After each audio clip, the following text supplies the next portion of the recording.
했답니다. 당신은 지금 한밤중에 폭풍우가 매섭게 치는 그날 밤에 운전을 하고 가고 있습니다. 정류장을 지나는데 세 사람이 있습니다. 첫 번째 사람은 중병에 걸려 곧 죽을 것만 같은 할머니가 한 분 계시고, 또 한 사람은 언젠가 당신의 생명을 구해준 생명의 은인과 같은 오래된 친구가 한 사람 있습니다. 또 다른 한 사람은 당신이 그렇게 평생에 찾아오던 이상형, 아름다운 여인이 있습니다. 당신 옆에는 한 사람만 태울 수 있습니다. 당신은 누구를 태우시겠습니까? 면접 질문입니다. 사랑하는 성도님들은 누구를 태우시겠습니까? 마음으로 한번 답해 보십시오. 할머니를 태워서 작은 인류애를 실천할 수도 있고요. 또 사랑하는 친구를 태워서 은혜에 보답할 수도 있고요. 또 이상형 여인을 태워서 자기의 삶을 새롭게 꾸려갈 수도 있을 겁니다. 이 시험 면접에서 통과한 사람의 답은 이러합니다. 내 차와 열쇠를 그 친구에게 넘겨주고 할머니를 병원에 데려가라고 부탁한 다음 자기는 버스 정류장에 남아 그 여인과 함께 버스를 기다리겠노라고.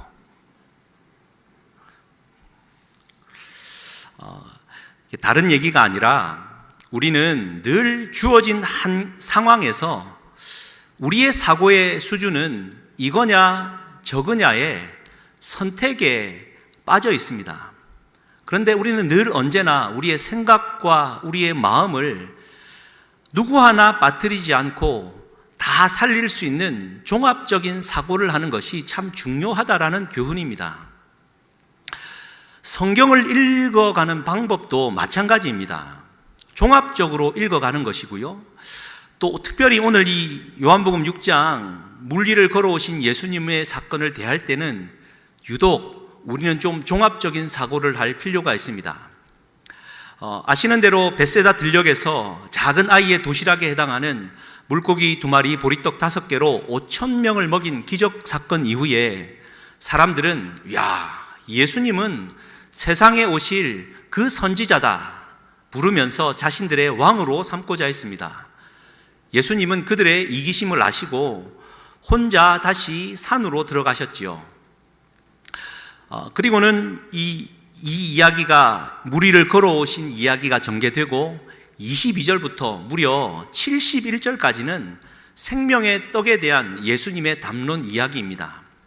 그러니까 요한복음 6장 전체적으로는 오병이어 사건이고 생명의 떡으로 오신 예수님에 관한 이야기인데 16절부터 21절까지 한 에피소드처럼 폭풍우를 뚫고 무리를 걸어오신 예수님의 이야기가 기록되어 있습니다. 우리가 흔히 또 아멘으로 받듯이 이 사건만을 똑 떼어서 본다면은 두말할 나위 없이 이 사건의 주인공은 예수님이시죠.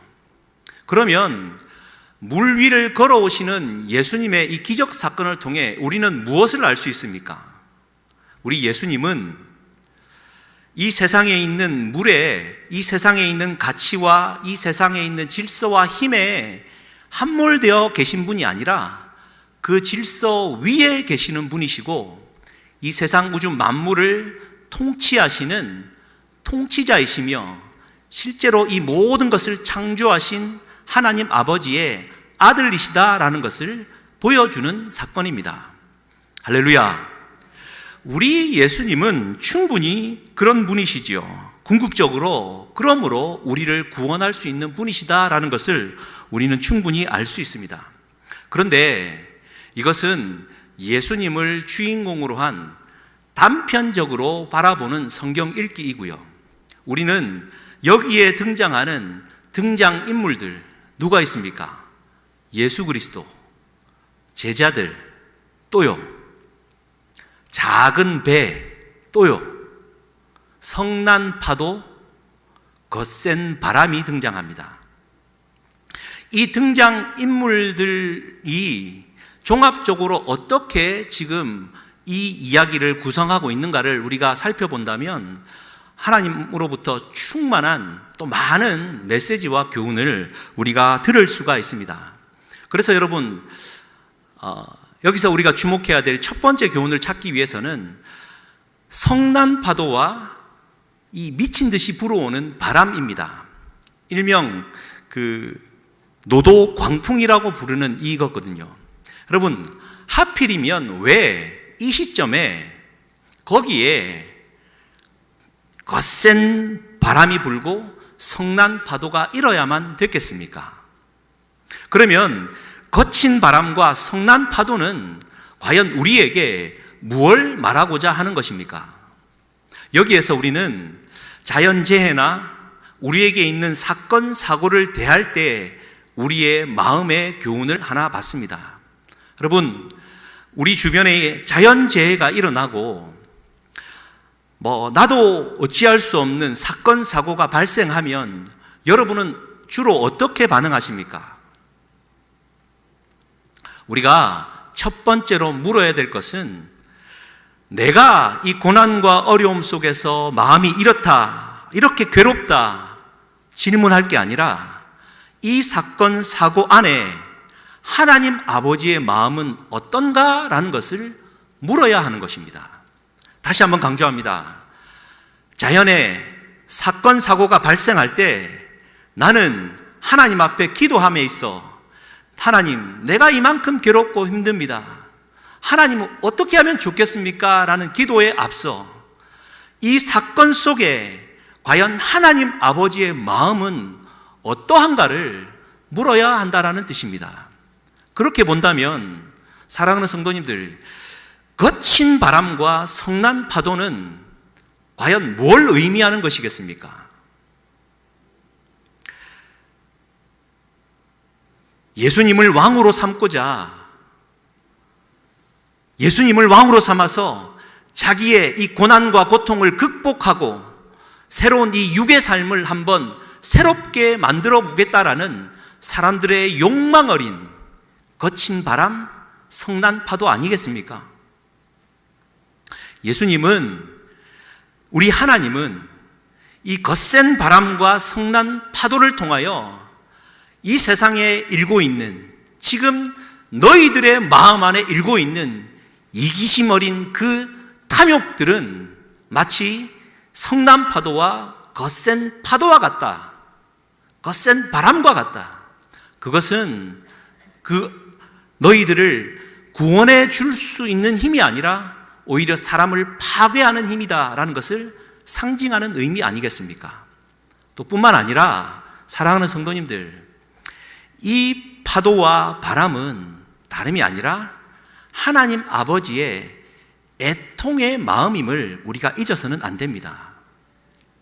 왜 바람이 거세고 파도가 성이나 일고 있습니까? 우리를 바라보시는 하나님의 진노요, 하나님 아버지의 애통의 마음을 자연을 통하여 그대로 우리에게 보여주고 있다라는 사실입니다. 이건 그냥 문학적으로 표현하는 게 아니라 여러분, 성경에 그렇게 기록되어져 있습니다. 여러분, 에덴 동산으로 한번 가보실까요? 에덴 동산 중앙에 있는 선악과를 범하지 말라라고 하나님은 명령하셨지만 아담과 하와는 결국 선악과를 따먹는 죄를 범함으로 타락하게 되어집니다. 3장 7절까지의 내용이지요. 그들이 죄를 범하자 눈이 밝아졌고 서로가 벗은 몸임을 알고 무화과로 서로의 몸을 가립니다. 그리고는 3장 8절에 이렇게 기록하지요.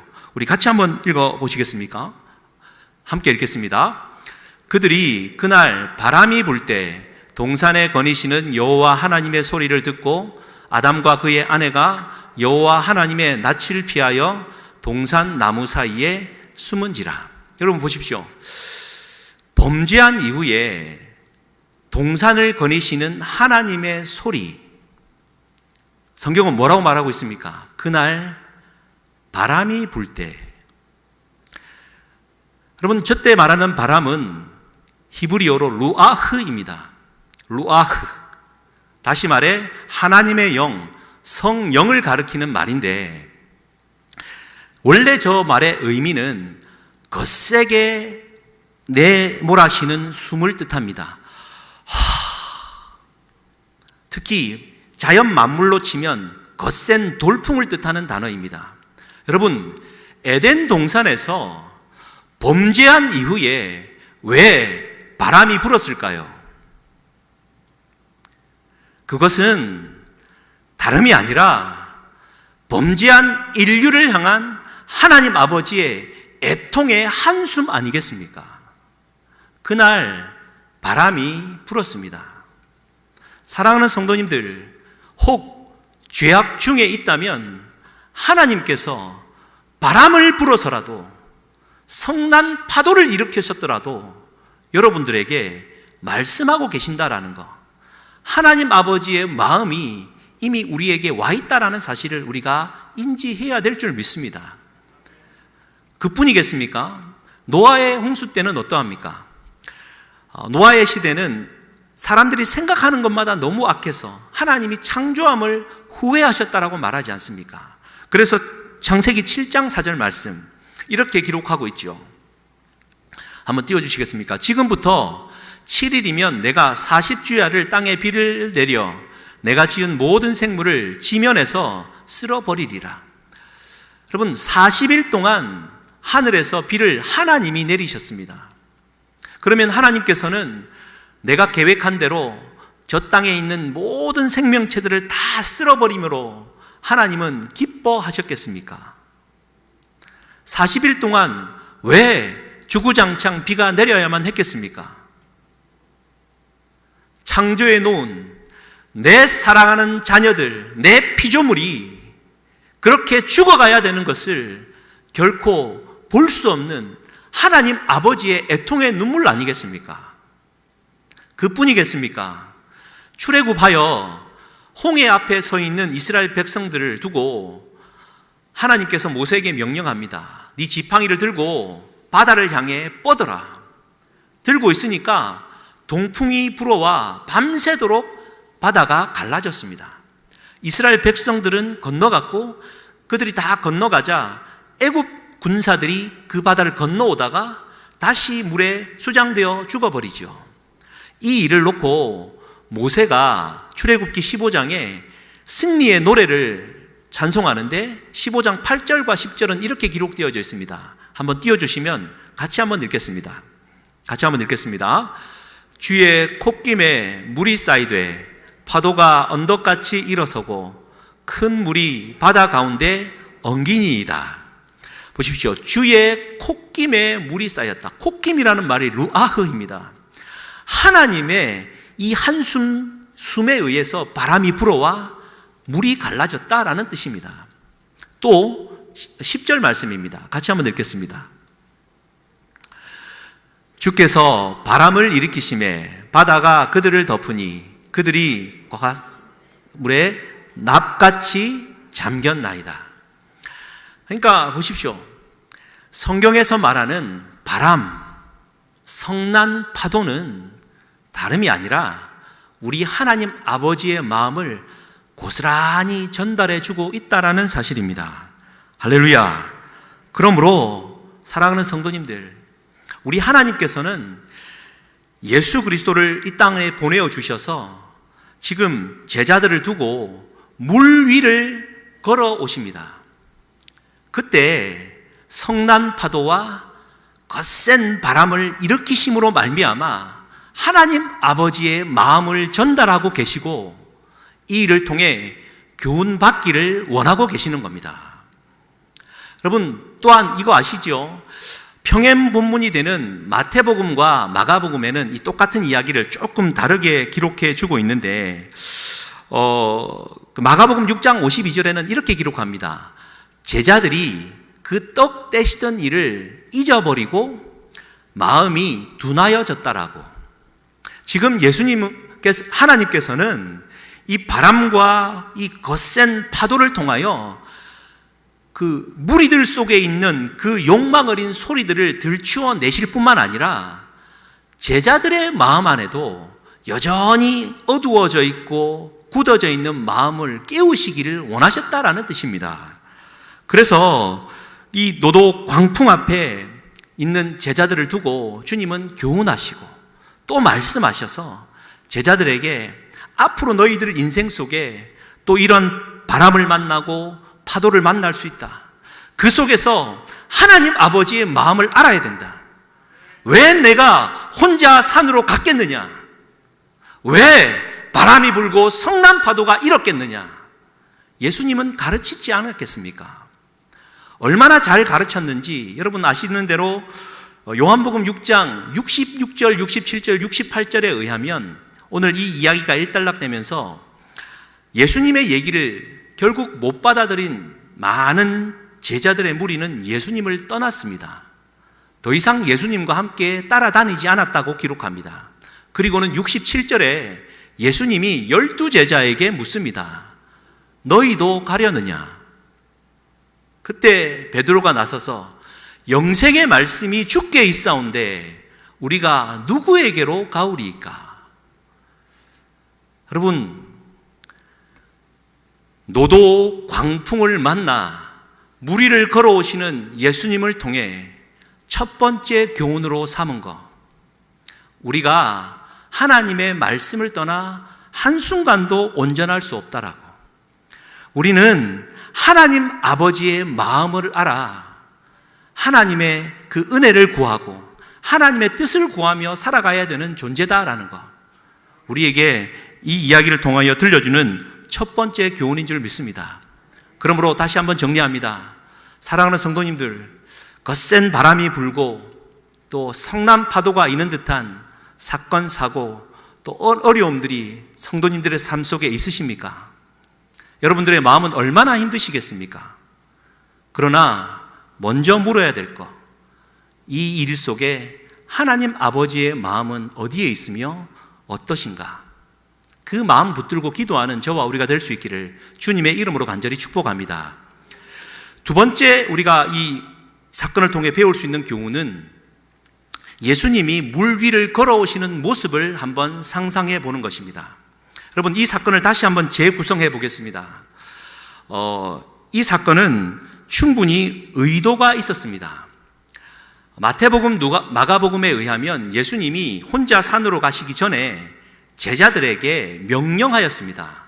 너희들 지금 내려가서 배를 타고 가버나움으로 먼저 가라고 주님은 말씀하셨습니다. 배가 출발한 시점은 저녁이었습니다. 그런데 예수님께서 물 위를 걸어서 제자들에게 온 시점은 밤 4경쯤입니다. 그러니까 새벽 3시에서 5시경입니다. 저녁에 배가 출발했는데 오늘 요한복음에도 나오지요. 10열이 약 4km 정도밖에 가지 못한 채 저녁부터 새벽까지 대략적으로 잡아도 7시간에서 8시간 동안 제자들은 그 바람을 거슬러 싸우면서 조금씩밖에 가고 있지 못했었던 것입니다. 그런데 여러분, 이 사건을 두고 마가복음 6장 48절은 이렇게 기록하고 있습니다. 같이 한번 읽겠습니다. 바람이 거스름으로 제자들이 힘겹게 노젓는 것을 보시고 밤 4경쯤에 바다 위로 걸어서 그들에게 오사 지나가려고 하시매. 여러분 보십시오. 바람이 거스름으로 제자들이 힘겹게 노젓는 것을 보고 계셨습니다. 예수님은 바람이 불어오는 것도 아시고 파도가 성난 것도 아셨고 제자들이 한 치 앞도 못 나가고 힘겹게 노젓고 있는 모습을 보고 계셨습니다. 그것도 얼마나요? 무려 8시간 넘도록.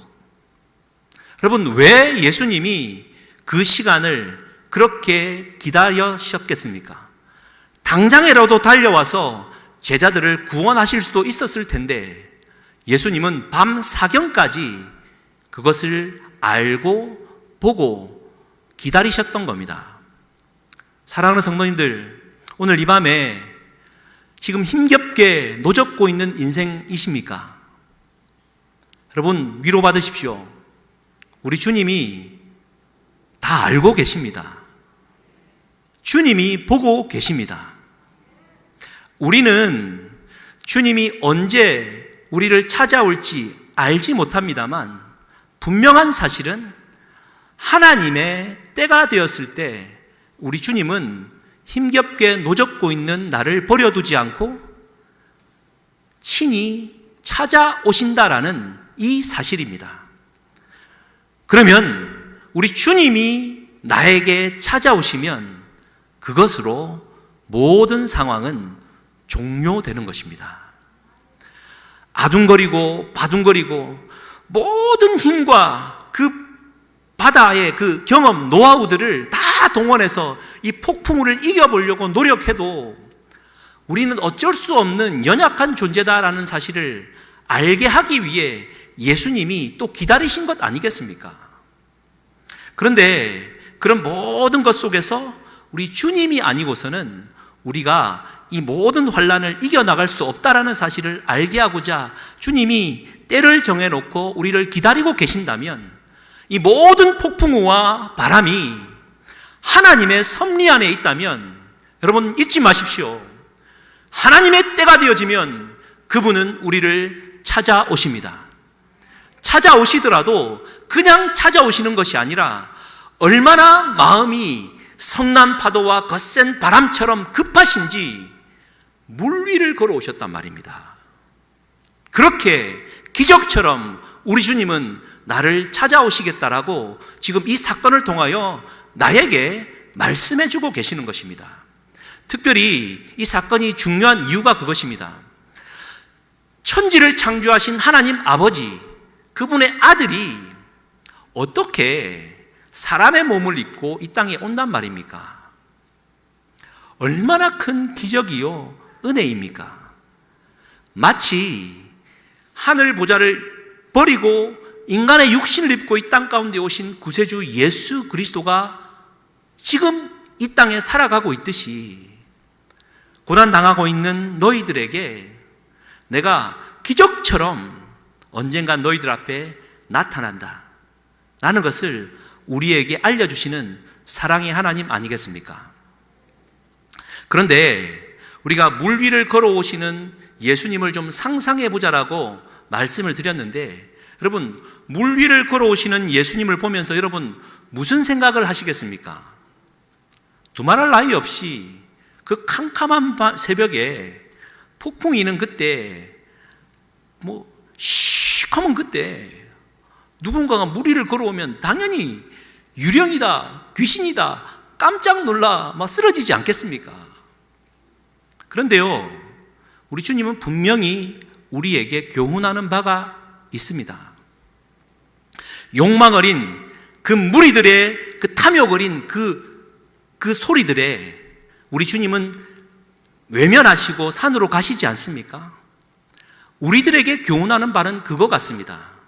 세상은 이렇게 폭풍치고 거센 바람이 일고 막 사람을 삼키려 들고 무질서 가운데 있지만 하나님의 사람인 너희들은 그 속에 빠져서 함몰되어 살아갈 인생이 아니라 그 위에 서서 영적인 자가 되어서 세상을 다스리며 살아가는 존재가 되어야 된다라고 우리에게 눈으로 보여주시는 모습 아니겠습니까? 여러분 똑같은 본문 이야기 속에 마태복음만 베드로가 예수님이신 줄 알고 주님이시면 나도 좀 걸어오게 해주십시오. 그랬더니 오라 했더니 베드로가 걸어가다가 막 주변이 눈에 들어오고 무서우니까 물에 빠지지 않습니까? 예수님이 왜 믿음이 없느냐 책망하지 않습니까? 지금 무슨 얘기를 우리에게 들려주고 싶으신 것입니까? 너희들은 세상이 아무로 힘들고 어렵고 물질에 사로잡히고 욕망 어린 세상을 살아간다 하더라도 너희들은 거기에 따라가서는 안 되고 내가 마치 물 위에 떠서 걸어가듯이 그리스도인은 그 세상 위에서 살아가야 된다라고. 사랑하는 성도님들, 그렇게 살 자신 있으십니까? 없으십니까? 늘 강조하지만 저는 그렇게 살 수밖에 없기 때문에 너무 감사합니다. 쥐뿔모가 있어야지 이거 육의 삶을 살아가든가 하지.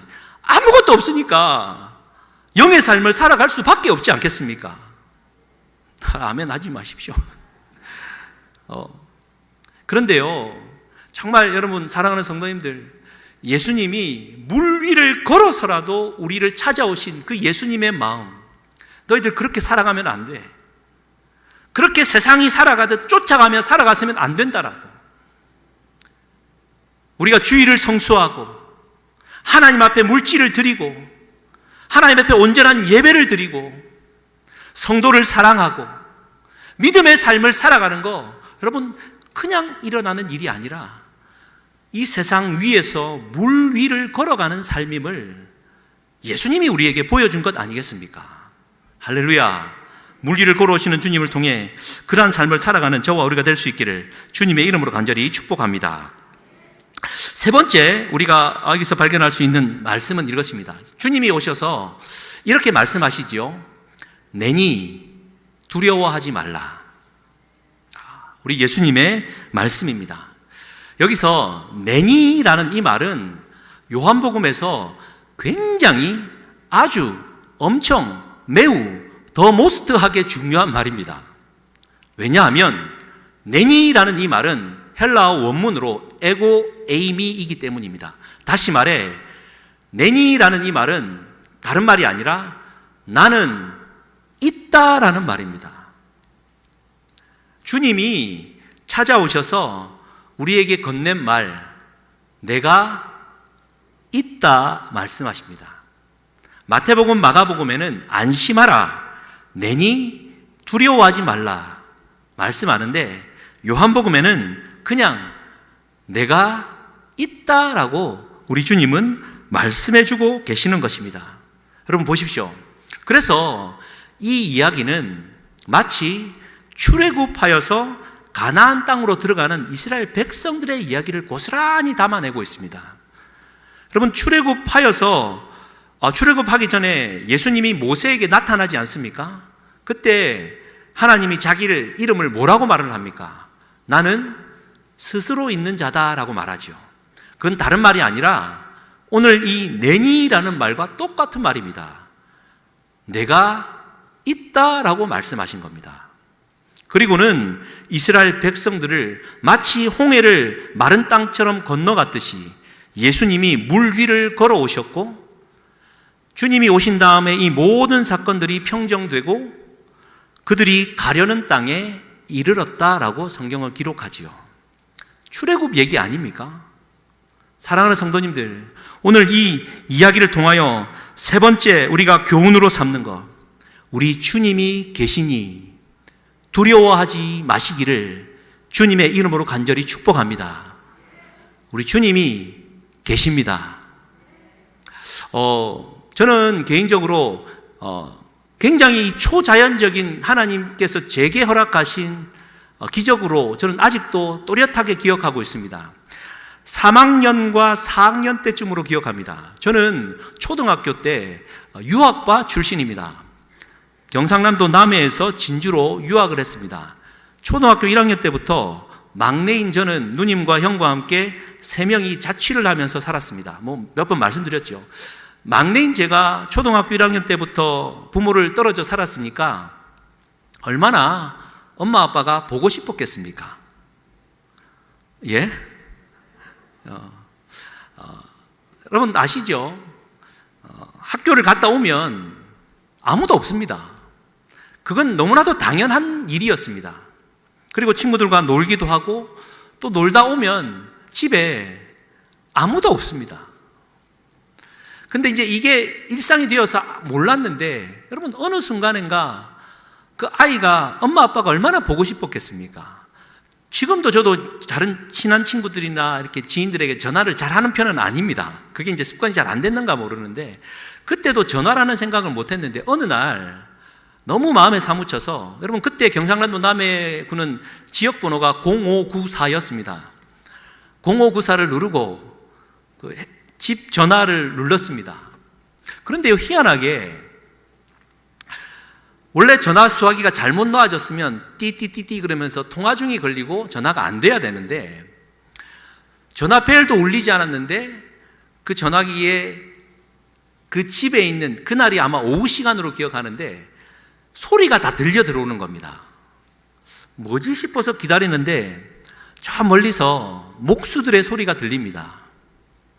아마 엄마 소리도 간혹 들리는 것 같고 밥을 준비하는 것 같았습니다. 어린 마음에 얼마나 애틋하고 좋은지요. 아니나 다를까 아버지 소리는 우렁차게 들렸습니다. 아이! 에이! 하하하! 저 우리 아버지지. 청승맞게 초등학생인 저는 그 전화기를 붙들고 언제 끊을지 모른 채 눈물을 많이 흘렸더랬습니다. 그리고는 전화기를 끊으면서 제 마음 안에, 어린 아이 마음 안에, 그래, 우리 엄마 아빠가 있지. 엄마 아빠가 있지. 라며 전화를 끊었던 기억이 생생합니다. 예전에는 몰랐는데 하나님 아버지께서 제게 허락하신 하나의 귀한, 저는 초자연적 기적이라고 그렇게 받아들이고 있습니다. 사랑하는 성도님들, 지금 어머니 아버지, 육신의 어머니 아버지가 안 계신다라고 좀 실망하고 계십니까? 지금 그 얘기를 드리는 것이 아니라 천지를 창조하신 하나님 아버지. 여러분, 물론 이 얘기를 좀 마무리해야 되는데, 저도 우리 아이들에게 가르칠 때, 야, 용기를 갖고 살아. 힘을 내. 엄마 아빠가 있잖아. 그렇게 말을 하고요. 여러분, 많이 좋기 넘어된 저를 두고 70이 넘으신 우리 부모님이 또 지금도 동일하게 말합니다. 야야, 힘을 내라.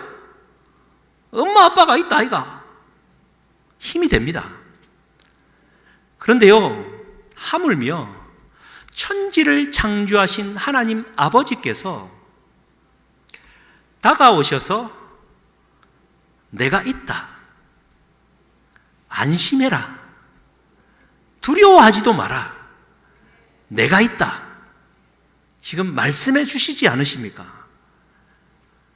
할렐루야. 우리 하나님께서 내가 있다. 두려워하지 마. 안심해. 내가 있으니까. 그리고는 여러분, 진짜 중요한 거. 그렇게 함께 하시는 예수님을 배에 영접했더니 마태복음과 마가복음에서는 그제야 비로소 바람이 그치고 성난 파도가 잔잔해졌다라고 기록합니다. 그래서 오늘 요한복음은 당연히 거기가 가려던 땅으로 그 배는 갈 수 있게 되었다라는 말과 똑같은 말이지요. 여러분, 정말 중요한 진리입니다.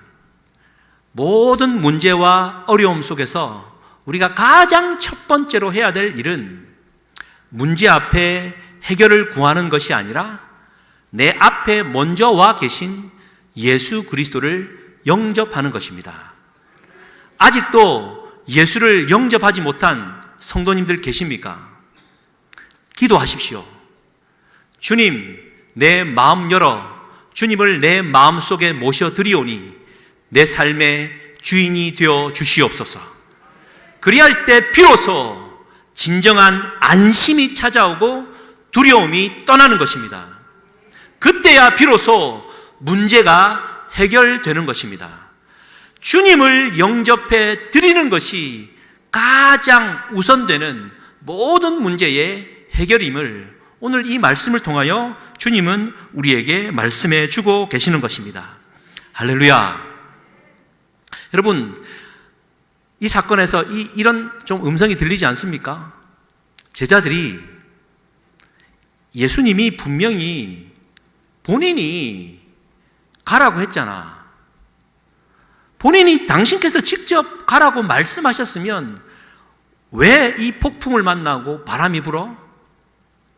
왜 하필이면 이때 예수님은 가라고 하셨을까? 차라리 다음날 가라고 말씀하시지? 원망의 소리가 들리지 않습니까? 여러분, 똑같습니다. 출애굽을 시켜놨더니 가나안 땅으로 데려가는 줄 알았는데 물도 없지, 먹을 것도 없지, 불평불만만 생기죠. 차라리 애굽에 있게 놔두지 뭐 하려고 우리를 불러내었나? 불만이 들리지 않습니까? 똑같습니다.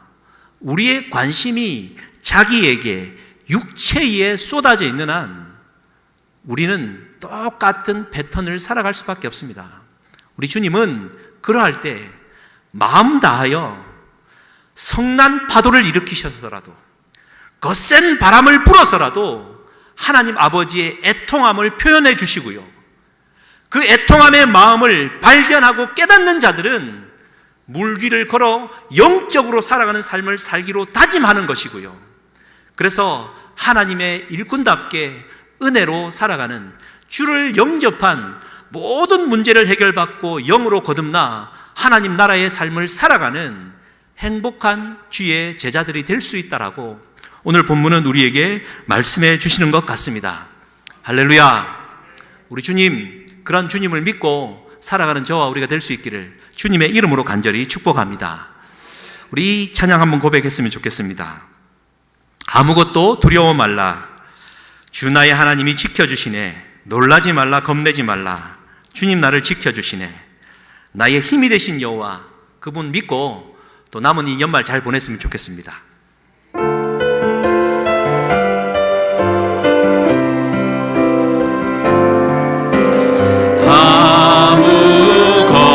아무것도 두려워 말라. 주 나의 하나님이 지켜주시네. 놀라지 마라, 겁내지 마라. 주님 나를 지켜주시네. 한 번 더 고백합니다. 아무것도 두려워 말라. 주 나의 하나님이 지켜주시네. 놀라지 마라, 겁내지 마라. 주님 나를 지켜주시네. 내 마음이 힘에 겨워 지칠지라도, 내 맘이 힘에 겨워 지칠지라도 주님 나를 지켜주시네. 세상의 험한 눈과 몰아칠 때도 주님 나를 지켜주시네.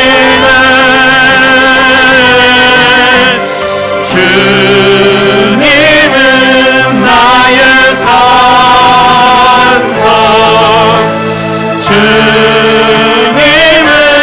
나의 용. 아멘. 주님은 나의 소망, 나의 힘이 되신 여호와. 내 마음에 힘에 겨워 지칠지라도 주님은 나를 지켜주십니다. 내 맘에 힘에 겨워 지칠지라도 주님 나를 지켜주시네. 아멘. 세상의 험한 풍파 몰아친다 해도, 세상의 험한 풍파 몰아칠 때도 물 위를 걸어오셔서 나를 지켜주시는 우리 여호와 하나님, 우리 주 예수 그리스도를 내 마음에 모십니다. 주님은 나의 산성,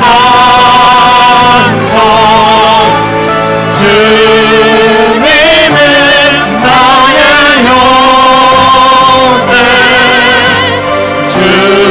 주님은 나의 소망, 나의 힘이 되시는. 마지막으로 고백합니다. 주님은 나의 산성이십니다. 주님은 나의 산성, 주님은 나의 요새, 주님은 나의 소망, 나의 힘이 되신 여호와. 나의 힘이 되신 여호와입니다. 나의 힘이 되신 여호와. 주여 한번 부르짖고 기도하시겠습니다. 주여 하나님, 우리 주 예수 그리스도를 나의 주 나의 왕으로 우리 가운데 보내어주셔서 주님을 따라 살아가는 영의 삶을 살게 하시니 감사합니다. 하나님이여, 코로나로 말미암아 이 세상은 여전히 몰아치는 광풍과 하나님 거센 성난 파도일 뿐입니다. 물 위를 걸어가는 삶을 살아가기를 원합니다. 영의 삶을 살아가기를 원합니다. 예수님을 따라 우리 주님 모셔드리고 주님이 원하시고 기뻐하시는 그 땅을 향하여 순회